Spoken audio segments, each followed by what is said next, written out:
With the end of the First World War came the fall of the German Empire and the dawn of a new German Republic.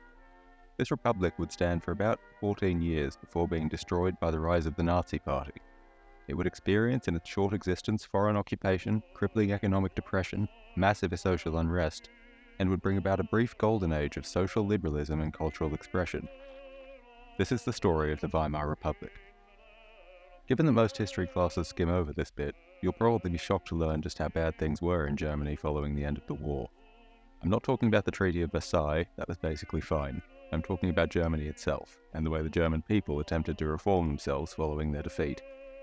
Everyone, from monarchists to communists, attempted in some way or another to take the government or to secede from the country entirely in order to form a new society along their ideological lines. In October 1918, it was clear that Germany was going to lose the First World War. Ludendorff, the virtual dictator of Germany at the time, requested that in the interests of the peace negotiations, a democratic system be implemented in the country. The Kaiser agreed to this, and in October, the elected officials of the German parliament took over the reins of government and began arranging the ceasefire that would end the war. The largest party in the German parliament at the time was the Socialist Social Democrats. By handing the negotiations over to the new government, Ludendorff planned to shift the blame for the defeat of Germany onto the elected parliament rather than the military. While this was happening, the dying German Empire ordered its remaining naval fleet to engage the British in a final battle that would ensure Germany would be in a better position when negotiating surrender. The sailors, however, by this point were convinced that any further attempts to attack the Allies were pointless and that the war was lost. The sailors of the Imperial Navy staged a revolt in the city of Kiel, and they were quickly joined by the soldiers and civilians of the area. These revolts quickly spread across the country, and as early as the 9th of November, the Kaiser was forced to abdicate in order to quell the revolution. The Republic of Germany was declared, with the Social Democrats positioning themselves at the head of the rebellion and declaring a republic. This was technically beyond their powers, but at this point there were few in Germany that cared what was legal and what wasn't. However, even this radical action wasn't enough. The rebellion was spreading, and the soldiers were taking on disturbingly communist rhetoric. Revolutionary groups all across the country began taking control of vast swathes of territory, while the new government of the Republic desperately tried to negotiate with the revolutionaries. By the time the ceasefire ended the First World War on the 11th of November, Germany was in chaos. There were two separate declarations of a republic, one from the communist groups and another from the government, all while civil war broke out between the conservative and communist factions. The Socialist Party that had been given by the Kaiser eventually managed to form a coalition government under the leadership of Friedrich Ebert, and mostly restored order, but the damage was done. Several regions, including Bavaria and Bremen, actually seceded from Germany entirely and had to be invaded by the new government in order to restore German rule. Things eventually stabilized, with the government making agreements with the army and paramilitary groups to maintain order. A new constitution was signed in the city of Weimar in 1919, from which the Republic derives its common name. This period of complete social breakdown had a few effects, but the one you might actually be familiar with is the stab-in-the-back myth. In the 1920s, German fascist groups began claiming that Germany didn't really lose the World War, and it was simply the revolution of the communist groups on the home front that caused Germany's surrender. In the modern day, we know that this is clearly ridiculous and that the German army had been obliterated by the war's end, but to the average German, this didn't seem too far off. Wartime censorship had reported only victories, and Russia had surrendered to Germany only shortly before Germany lost to the Allies. To someone on the street who remembered the chaos of 1918 and 19, but not the state of the army, the idea that the communists staged a revolt and Germany lost the war because of it didn't seem too far off the mark. Furthermore, the peace treaty signed by the new government was hugely unpopular. Territory was lost, industrial centres were occupied, and Germany was required to pay reparations for the damage done in the war. I'm not going to say the Allies were unreasonable, but what I will say is that the Germans didn't take their defeat gracefully. To make matters worse, it was the elected government that signed the peace treaty, and not the imperial one. All of this meant that A, Germany had a brand new government that immediately made possibly the most unpopular move in German political history, and B, many Germans thought they would have won if it weren't for the communists. The German far right got a massive boost because of this. Germany felt undefeated, which made the actually relatively light terms of the Treaty of Versailles seem absurd. During the demobilization of the army, the Prussian War Ministry held parades and declared that our field grey heroes returned to the homeland undefeated. The War Ministry repeated this, and even the socialist head of government stated that Germany was undefeated. When the peace treaty was signed and the terms became known, the shock in Germany was extreme. Germany lost 13% of its land, though with the exception of Danzig, this land contained ethnic minorities. It lost 10% of its population and had to pay reparations. Annoyingly, East Prussia was also cut off from Germany, and one had to travel either by sea or through Poland to get there. Reparations came in at 132 billion gold marks. Reparations weren't a real issue economically, but the damage to pride caused by them would never fade. Additionally, the Saarland and Rhineland would be occupied by the Allies, and the German military was restricted in size. Ultimately, people who considered their country an undefeated superpower were met with a peace that humiliated them for reasons they didn't understand. Border tensions following the treaty were also rife. Wilson's argument for national self-determination had taken the form of nation-states bound by ethnicity. But the fact of the matter is that Europe isn't neat enough to do this with any great accuracy. Certain areas might have had a majority of the population be a certain nationality, but contained significant minority groups. Because of this, millions of Germans ended up outside Germany, and millions of other ethnicities ended up inside of it. The desire to expand the country and take lands containing Germans was immediate. Czechoslovakia alone contained more than 3 million Germans in the Sudetenland. The German Free Corps groups were founded in response to the loss in the war and attracted up to 400,000 ex-soldiers. Around a quarter of the 250,000 returning German officers also joined these paramilitary groups. The Free Corps didn't have a coherent ideology as the later paramilitaries had. They nevertheless served as reactionary forces. They were violent German nationalists, and these men were not the pacifists that the war had produced so many of. They instead felt that their sacrifice had been a valiant struggle, and as a reward their country had been destroyed by outside forces and had a weak democracy imposed on it. These groups fought communist and Polish groups all across Germany and served as a paramilitary supplement to Germany's weakened army. They were particularly brutal in their tactics. "No pardon is given. We shoot even the wounded," one wrote after suppressing communists in the Ruhr. In the Baltic and Upper Silesia, up to 100,000 Germans and Poles died fighting each other after the war had ended. Rudolf Hoss, a man that would later command the Auschwitz extermination camp, wrote that the fighting in the Baltic was worse than the First World War. Pure slaughter to the point of complete annihilation. Unsurprisingly, these groups are where many prominent Nazis got their start. Right from the word go, the new Weimar Republic had an extremism issue, with the communist councils that staged the revolution forming themselves into political parties, and the far-right fascist groups trying to seize power and restore German greatness. Stuck in the middle were the democratic moderates, who could at best command a sort of tepid status quo loyalty from most Germans. This was the state of the Weimar Republic at the end of the First World War. Economically, at the end of the war, the German economy was suffering. By 1918, currency was at half of its 1914 value, and prices were 5 times higher. The inflation was partly intentional, as most of Germany's war debt was domestic. By crashing their currency, they could easily pay off the remainder of their loans. The lowered currency value also assisted German industry to recover, as people could borrow much-needed foreign capital worth a certain number of marks and then pay it back when it was worth far less. This policy actually worked really well, and between 1919 and 1922, Germany was one of the few countries in Europe to actually experience increased production and lowered unemployment. With the powerful trade unions, wages actually managed to keep up with inflation as well. That being said, it was still really dumb, and the German government had built itself a house of cards in order to maintain the illusion of prosperity. By 1923, it finally spiraled out of control as a result of the crisis following the French occupation of the Ruhr. The economic shock from the occupation brought the entire system crumbling down at once. In 1920, a single German mark was worth $65. In November 1923, it was worth 44.2 billion. No trade union in history can negotiate wage increases that quickly. The ensuing economic crisis resulted in a political one. The initially moderate and democratic parties of the German parliament soon found themselves overwhelmed by authoritarian populists. The seat share of the Social Democrats, Catholic Centre Party and Left Liberals declined from 80% in the Reichstag in January 1919 to 40% in June 1920. People began to sarcastically state that Germany was a democracy without Democrats in it. Communist agitation among the working class created a massive fear of left-wing activity, which ironically resulted in far worse reaction from conservative forces. Right-wing terrorism resulted in the deaths of more than 350 people between 1919 and 1922, and there were multiple communist uprisings in Saxony, Thuringia, and Hamburg.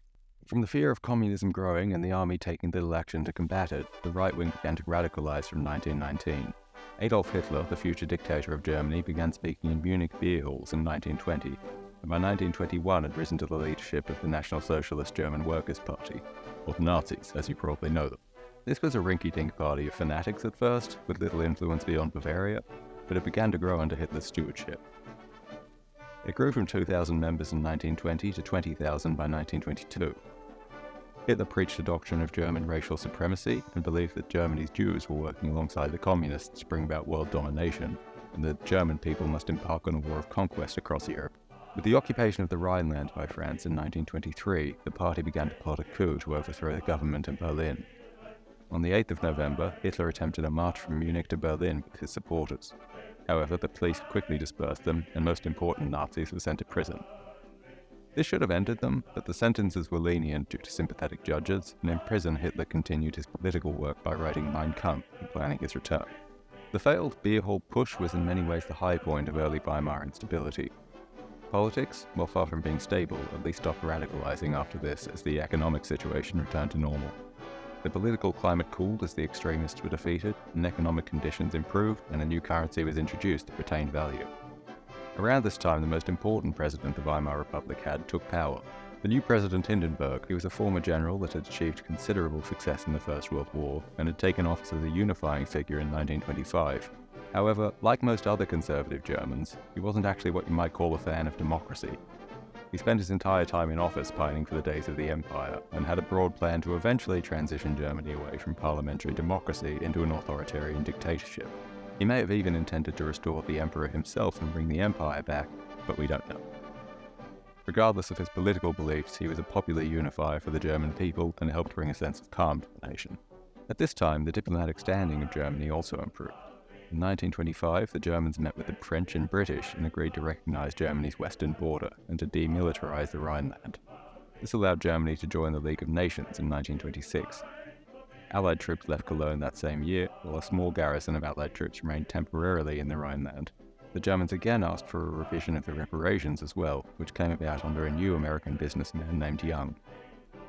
The Young plan would see Germany pay significantly less per year, but over a longer period of time.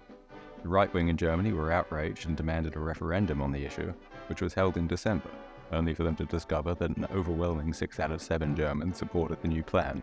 To sweeten the deal, the Allies also promised to evacuate the Rhineland if Germany accepted. After the referendum passed, the Rhineland was free of Allied troops, under the condition that it remained demilitarized. The reparations were eventually cancelled altogether in 1931, with the vast majority remaining unpaid. With the political extremism passing and the economy improving, Germany actually entered a period of prosperity that is often associated with interwar Germany. Josephine Baker, a famous celebrity dancer of the time period, visited Berlin during the good years. The city had a jewel-like sparkle. The vast cafes reminded me of ocean liners powered by the rhythms of their orchestras. There was music everywhere. Germany, but Berlin in particular, became a haven for European avant-garde culture. The 1920s saw the birth of the first pop culture in Germany. In Germany alone, more than 5,000 cinemas existed by 1930, with more than 2 million seats. A lift of censorship from the empire and a generally modern attitude led to new artistic movements. Masterpieces such as Metropolis, that are still looked upon today as landmarks of filmmaking, were the result of Weimar culture. The film posed criticisms of both industrial capitalism and the response of socialists towards it. In this sense, it's very much a product of tumultuous Germany. In other fields, post-war modern art usually depicted the dehumanizing and corrupt nature of warfare. This gradually gave way to more positive art movements as the good times continued in the 1920s, but still sparked a massive backlash among conservatives. Nevertheless, just because it's what is remembered doesn't necessarily mean it was what was popular. Most artistic expression in Germany remained conservative. Only 5% of the 3,000 exhibits at the Munich Art Exhibition in 1930 were works that you would call modern. Similar to now, though, what little there was hugely amplified, particularly among conservatives. The Nazi Party put a particular focus on modern art as an example of a degenerate, Americanized culture that was taking over Germany. This argument would have a particularly powerful effect in 1929, when American capitalism seemed to bring the world crashing down. In 1929, the American economic bubble burst as overvalued shares plummeted to their true worth. This would be the beginning of the Great Depression, and its effects radiated across the world. In 1923, the Weimar Republic had introduced a new currency. This was backed by an American loan. Also, the money Germany was using to pay back the French and British reparations came from loans they got from the US. American industry heavily invested in Germany, but most of this investment was used on municipalities to improve the facilities for their people. It increased quality of life, but did nothing to produce the wealth needed to pay back the loans. If the loans were recalled and more loans were denied, the entire system would fail.